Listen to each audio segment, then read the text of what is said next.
Can you marry elegance, comfort with off-road skills? Well, Mercedes says you can, and the all-new E-Class all-terrain is the answer. Indeed, a very interesting yet unique proposition, also when it comes to the engine choices. But let's see if this setup actually makes sense and why this might potentially be a better choice than an SUV, and if there's anything special about this car.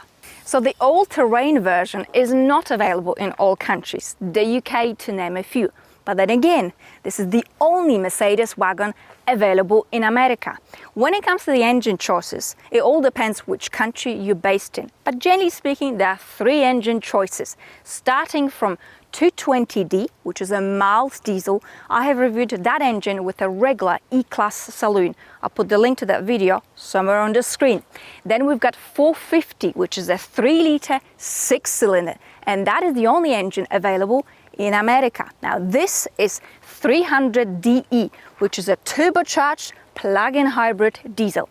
The total power produced is 313, 700 Newton meters of torque, 9-speed automatic gearbox, and 4MATIC, which is Mercedes terminology for all-wheel drive, which actually comes as standard in all-terrain E-Classes. And that's enough about the numbers under the bonnet. 1, 2, 3.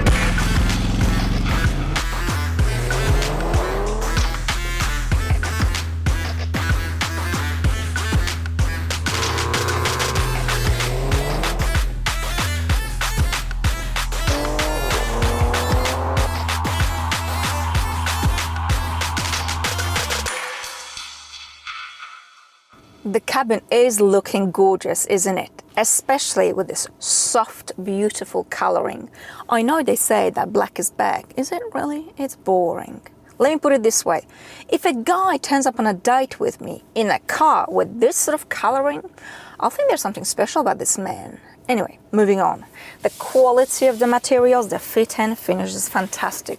This leather looks, feels, and smells divine. Of course, this car is fully loaded, so seat heating, seat cooling, amazing seat massage. In terms of storage and practicality, there's plenty of space to carry all your clutter.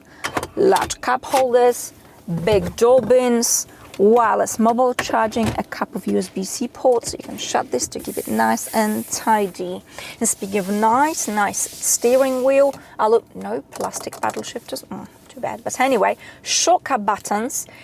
Initially, these appear to be a bit of a mumbo-jumbo, but trust me, just a little bit of time and patience and you got this. This is a German car. Everything here makes sense. So left side operates digital driver's display, right side operates this beautiful screen. Now I've got the gear lever here, which is handy if you're doing a lot of maneuvering in and out of car parks, instead of just going back and forth.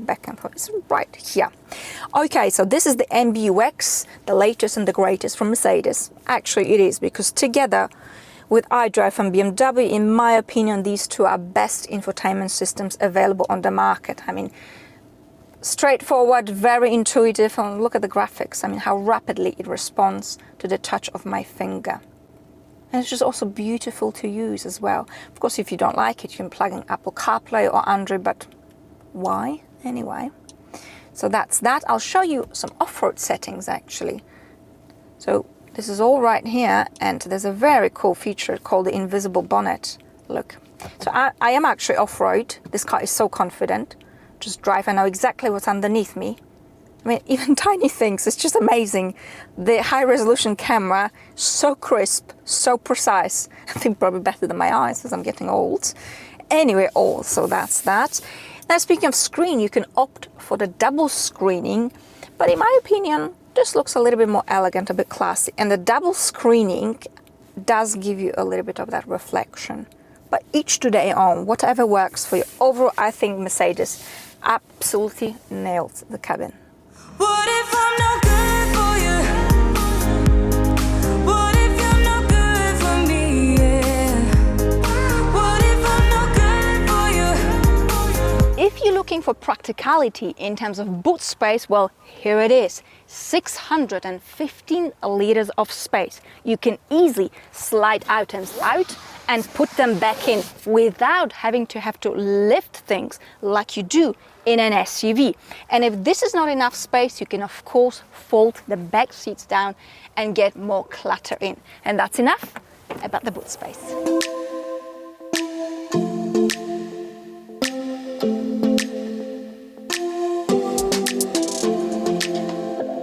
Let's check the back seat. So I have adjusted the front seat exactly for my height, and look at the amount of knee and leg room. You can stretch your legs and just travel in comfort and luxury. A very good headroom. Middle seat, well, don't bother because you've got this big hump here. The space is really designed for 2 even tall adults, and I think Mercedes has absolutely nailed it. It's time I'm letting you go. This time I know it for sure. Just thought I should let you know, yeah. So the all-terrain version sits a little bit higher than the regular E-Class, but this is not a hardcore G-Class. It's a car designed for occasional off-roading. 46mm ground clearance to be precise. And the all-terrain skills do come in very handy and practical. Think not just off-road, but muddy, uneven terrains, bumpy country roads, snowy conditions, places where you might be thinking to yourself, how on earth will I get through this with my regular sleek E-Class? Now, this car gives you exactly what the name suggests, fit for all terrain. The air suspension comes as standard for all-terrain models. We've got adaptive damping per wheel to deal with bumps both on and off-road. The suspension is slightly firmer than in the regular E-Class, perfect for these curvy mountain roads. Especially when you flick to sport mode, everything becomes stiffer, and as a result it handles better. Something that is very difficult to achieve with an SUV. Yet despite all this, the ride still feels very lush and comfy. This is a delightful, beautiful cruiser. I'm feeling down, I don't know why. I know it's so surreal. It is also quiet, relaxing, and very cheap to run. So we have an electric range of 97 kilometers maximum, that is 60 miles. You can achieve that in the city when you throw some local roads, a bit of motorway, somewhere around 80 kilometers, 50 miles, which is still very, very good. Now, I have not charged my battery for days, and I'm averaging 5 to 6 liters. The fuel tank is 50 liters, which means if your battery is charged and your tank is full, you're getting well over 1,000 kilometers of a range. That is 600 miles. You really can't beat diesel, can you, when it comes to practicality? And the reason why it is so quiet and cheap to run, especially on long distance journeys, is because once you reach the motorway speed, about 140 kilometers per hour, 90 miles per hour, your revs remain well below 1500. So the engine doesn't have to work very hard.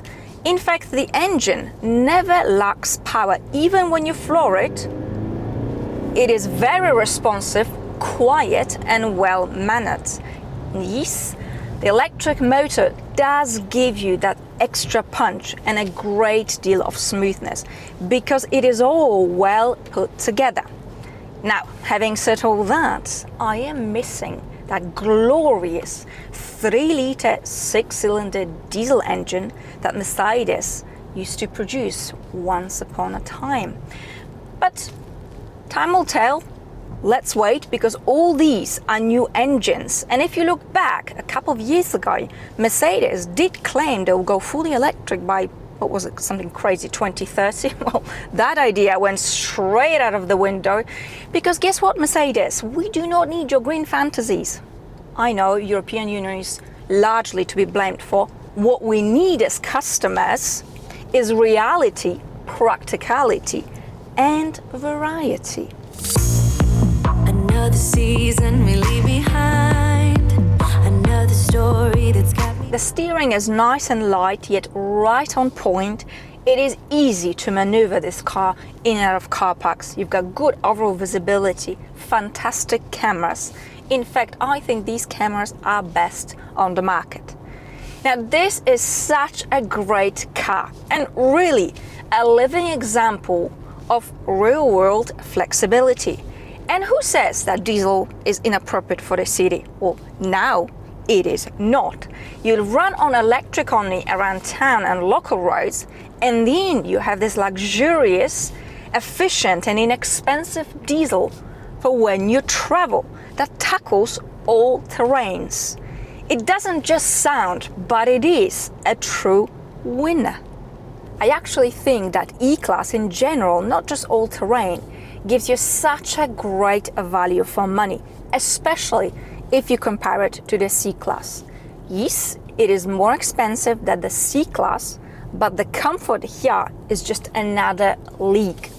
E-Class is much closer to S-Class in terms of comfort, but very far apart from S-Class pricing.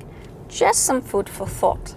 Now, why would you go for this car over an SUV? Well, for starters, it handles better, and it is purely down to physics. Most likely, it's got a bigger, but definitely easier to load and unload boot space. It looks better, it is more unique, and packaging all these things together is what makes this car very special. It is a classy Mercedes with plenty of edge. It is very difficult to fault anything in this car, and this is an unpaid review. Bear that in mind. What do you think of this car? Let me know in the comments below. Thank you very much for watching, and I hope to see you in my next video. Bye!